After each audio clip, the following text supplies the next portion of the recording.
Hello and welcome back to another video. Today we're looking at Manchester United in my latest of the FIFA 22 team guides. We're going to be looking at some realistic signings if you want to strengthen the squad, looking at the squad they already have and what tactics you can use with them, and talking a bit about the youth academy and how to play the United way. As always, I've put chapters on this video, so skip ahead if you're not interested in learning about that position or that part of the video. Anyway, let's get started as always with the goalkeeping position. Man United actually have 5 good goalkeepers. Their best, of course, is David De Gea, with Dean Henderson having potential to be even better. Tom Heaton is a good backup, but he's 35, so he'll probably retire. And Lee Grant, of course, is just there to make up the numbers. They do have young goalkeeper Bishop with 77 potential. He's unlikely to really get any better than Heaton already is, but he might be worth keeping around just to make sure you don't have to buy another backup in the future.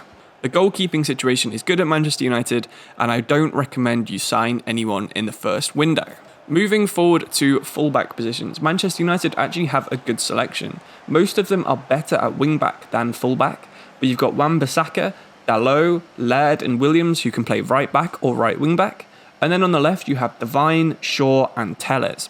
So this means you're going to probably be able to play either a 3 at the back or 5 at the back, but probably more likely you're going to be playing the realistic 4 at the back that Manchester United actually play in real life. At right back, Wan-Bissaka is good enough to carry you for a few seasons, with Dalot and Laird both having potential to be almost as good as he starts off at. At left back, Shaw has got potential to get even better, and Alex Telles will always be one of the best backup left backs in the league. So again, fullback probably not a position you're going to need to strengthen. One area you might be tempted to strengthen is centre back. United have 2 very good centre backs in Varane and Maguire, but beyond that it's probably going to have to be Eric Bailly who's covering, or McTominay who's playing out of position at centre back. They do have Phil Jones and Tuanzebe, but neither of these are really that good, both around 74 rated. But they also have Mengi with potential, Tuanzebe can get a bit better, and then Bernard, who's probably never going to be Premier League level, given that he's a 65 at 20 years old. Realistically, you're always going to be having Varane and Maguire starting. They are both 28 years old, however, so they are going to start getting worse in a couple of seasons. So definitely an area you need to either try and develop Mengi into Tuanzebe or sign in a backup.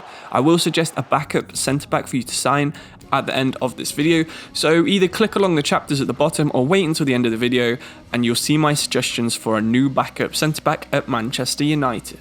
One area I think every single Manchester United fan will say they need to strengthen is in central midfield. Maybe not the creative side, but absolutely the defensive side of the midfield. Now I do have a pretty out there suggestion in this position. So of course you have McTominay and Fred. You also have Nemanja Matic, who's starting to get a little bit old. But you might have noticed I did remove someone from the centre-backs list who I'm now going to suggest you play at central defensive midfielder, and that's Victor Lindelof. If you go on FIFA, his best 2 positions are actually centre-back and central defensive midfielder. So if you can retrain him, you do have a pretty good option here. 6'2", some decent pace, good at passing and good at intercepting and tackling. Could be what you need as a short-term fix. However, on FIFA, unlike real life, Fred is actually one of the better defensive midfielders in the game. So it's up to you if you want to strengthen this and be realistic. But again, I do have a starting central defensive midfielder suggestion for you to sign at the end of this video. So as always, skip ahead or wait for that coming very soon.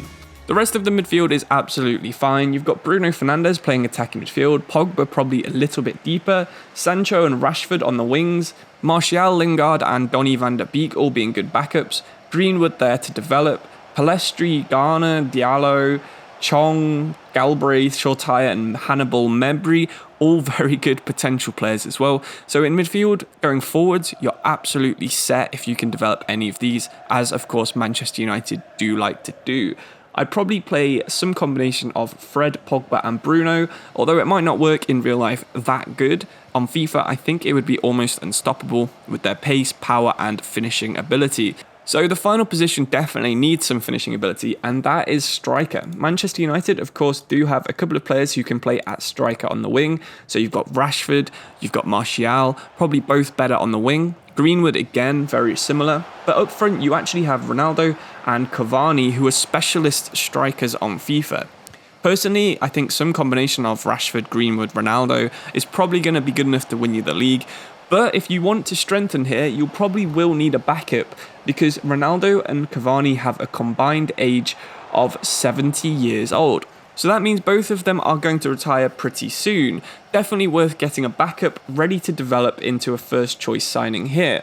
As that's the last position of the team, let's go through the suggested transfers, starting with that striker position, because personally, I think it probably is the most exciting. Obviously, the big name you could go for here is Harry Kane. You also have Erling Haaland, who could possibly move to Manchester United, but they're both massive names who would deplete most of your transfer budget.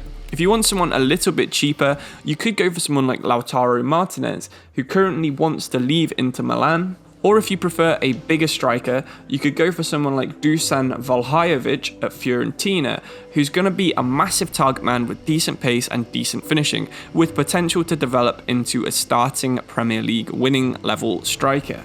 Further back, we did also suggest you sign a central defensive midfielder, and for me that's going to actually have to be Bissouma. In real life, this is absolutely a position of a huge weakness for Manchester United. On FIFA, like I said, Fred, McTominay, Matic, maybe even Lindelof can probably carry you enough, especially Fred, he's really good on FIFA. But Bissouma would absolutely fit in the team in real life. He's a player that I know a lot of Manchester United fans would like to sign, and he has been linked with them in real life. A more unrealistic, but actually linked with them in real life defensive midfielder could be Calvin Phillips. Of course, he plays for massive rivals Leeds United. He's from Leeds himself, so I absolutely don't see him ever agreeing to this transfer. But according to the Manchester Evening News, he is being considered. Two final options, of course, Declan Rice, always linked with every team in England, and Aurelien Tchouameni from Monaco, who also plays in defensive midfield. So hopefully you've got a good combination of different kinds of defensive midfielder, depending on how you like to play there. Finally, let's look at centre-back, which is the only other position I said you should probably try and strengthen. I have the option of David Carmo, who currently plays for Braga. He's a 6'5", pretty slow centre-back, so he might not be adequate for the Premier League. He does have really good potential and the best body type for a centre-back though. He's also got 92 strength, he's very young at 21 and starts at a bit of a better overall rating than some of your youth prospects. He's another one you could possibly develop, so if you can increase his pace, he's absolutely a good option. If you want someone a little bit more expensive, of course you've got Jules Koundé, who would be probably around 60-70 million pounds. Very expensive for a backup, but he would be there, young and ready to challenge after Varane starts getting old or Maguire starts losing any pace that he had to start off with. So now you know the existing squad and the transfers you're going to make, it's time to look at the tactics that Manchester United actually play in real life. So it's going to be a 4-2-3-1. You're going to move your left back to a left wing back to replicate how Shaw gets forward, and your right defensive midfielder will be playing as a central midfielder, just because that's how Pogba plays. He gets a bit further forward than the defensive midfield positions. If you want tactics to go into a bit more detail, check the description where I've pasted them. Thank you to Darth Donut for providing me with a really good document for all of the Premier League teams and their tactics. So make sure you join the Discord so you can also say thank you, and maybe check out the link for yourselves for the other 18 Premier League teams that I haven't done videos for just yet.